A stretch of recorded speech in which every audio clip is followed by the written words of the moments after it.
Welcome back to the Namco Cross Capcom. And we were just getting ready to do some battle with some Scythe Weasels, I believe. So, here we go. And we're actually going to start off with Multiple Assault, which is really cool way to take down multiple enemies at the same time if they're weak enough.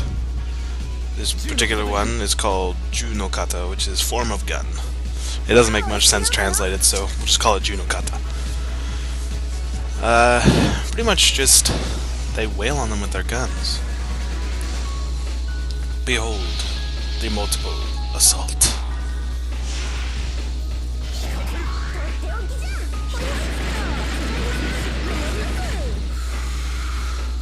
And Reiji's kind of a showboat, so yes, he has to make it look epic. And we experience our first level up to level 3. And this game is inspired by Super Robot Tyson, Super Robot Wars, whatever you want to call it. In particular, these two characters are actually based off Kyosuke and Excellin from OG. Well, they're in all the SOW, but they're primarily from OG1. That's where you first meet them. And yeah. So this game plays a lot like Super Robot Wars. If you've never seen Super Robot Wars before, it's essentially a mashup of mecha series, anime series, into a game. They're all Japanese only, except for the OG ones. They were released on the Game Boy Advanced back in the day. But here we experience our next enemies, the Gnosis, Gnosis, goblins. Of course, Reiji and Shamu have no idea what they are. So they're like, what are these things? They look invisible. Reiji, taking responsibility for the enemies, decides to rush up and attack them with his gun pistol gold. Goldo! Of course, anyone who knows Xenosaga knows that the Gnosis can't be attacked unless under the effect of a certain device. So, Reiji and Xiaomu are essentially shafted for this. They can't really do anything. But yeah, they were brought over here by a quake.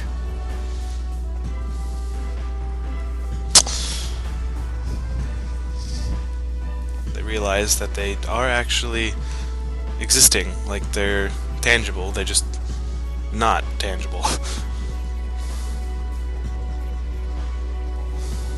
And they're trying to figure out what to do, but Xiaomu, in her infinite wisdom of spirit foxness, experiences the signs of a coming quake. And who better to show up in this moment but Kos-mos, Shion, and Momo.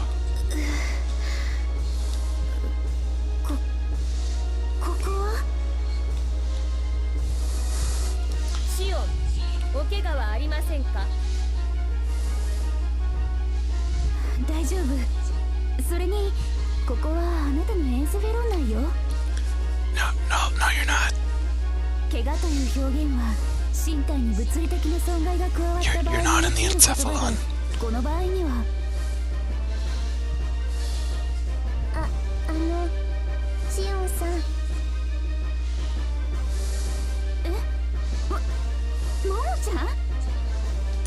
Seriously, you're not in the encephalon.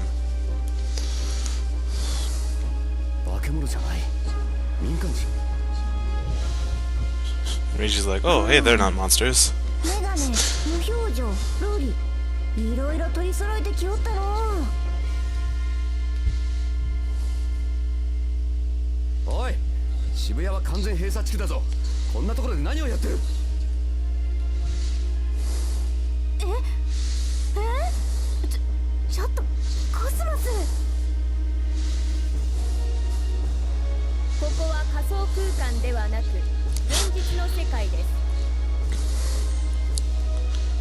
it finally clicks with Shion. ですから先ほどの私の言動はこの状況下においては適切であったと考えられます。そこはいいから。じゃあここはどこなんですか? Of course, they have no idea where they are because they thought they were on their freighter, but now they're in the middle of Shibuya.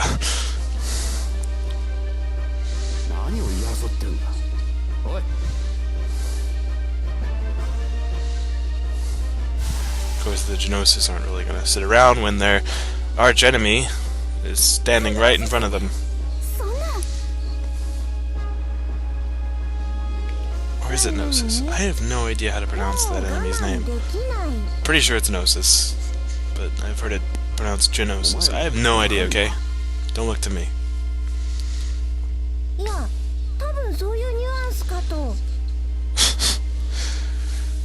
Shamu's being silly.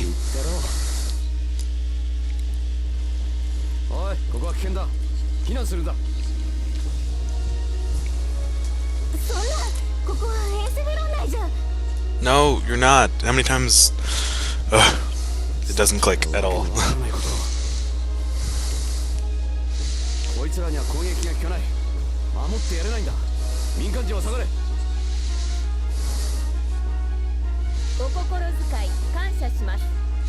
Kos-mos is like, bitch, shut up. I will take care of this. There you go. That's what's going to be able to make them tangible in this dimension. The Hilbert effect. I don't actually know. I don't remember what the Hilbert effect actually does. They kind of give a shaky description here, but I remember it's more scientific in the actual Xena saga.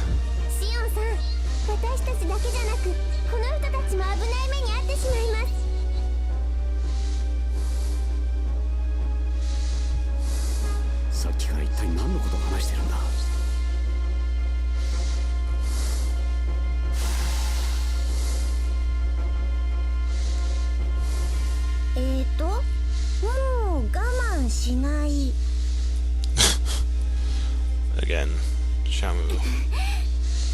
Kos-mos, Hilbert 発動。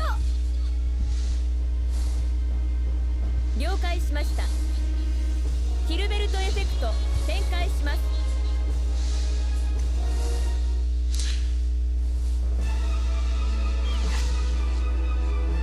Battle music from Xenosaga. Oh, look at that! All the Gnosis are now hittable. Of course, the Gnosis are like, what the...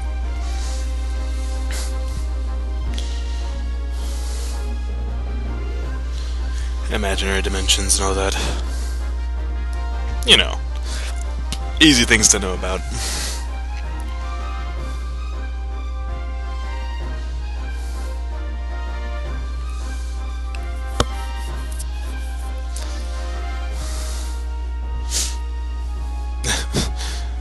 Stop Kos-mos from going on a rant about the Hilbert effect, Shion tells her to shut up.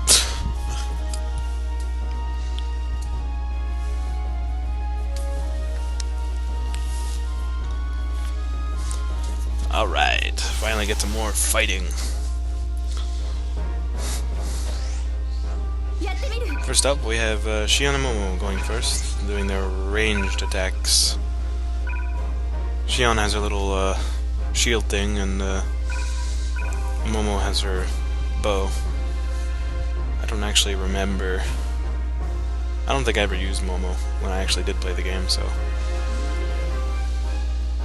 Unless you had to, and then I just don't remember, because she wasn't my favorite character, put it that way.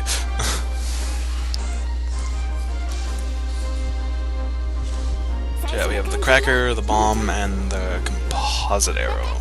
Composite bow, or whatever. She starts off with a lightning something.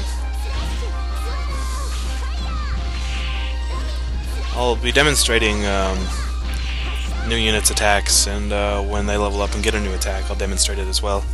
And whenever they fight a boss enemy, I'll show the combat, but after the prologue, be cutting out most of the fighting to cut down on video times. Next up is going to be Kos-mos. I was trying to see if I could get her to go down to that goblin, but I was like, nah, just attack this one instead.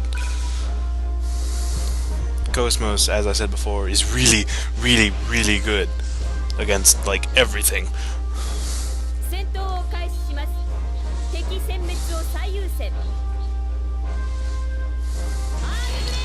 And yeah, it may be a little unnoble, but attacking an enemy after it's knocked out builds up your special meter. So yeah, usually I will continue attacking an enemy well after it is knocked out, if I can.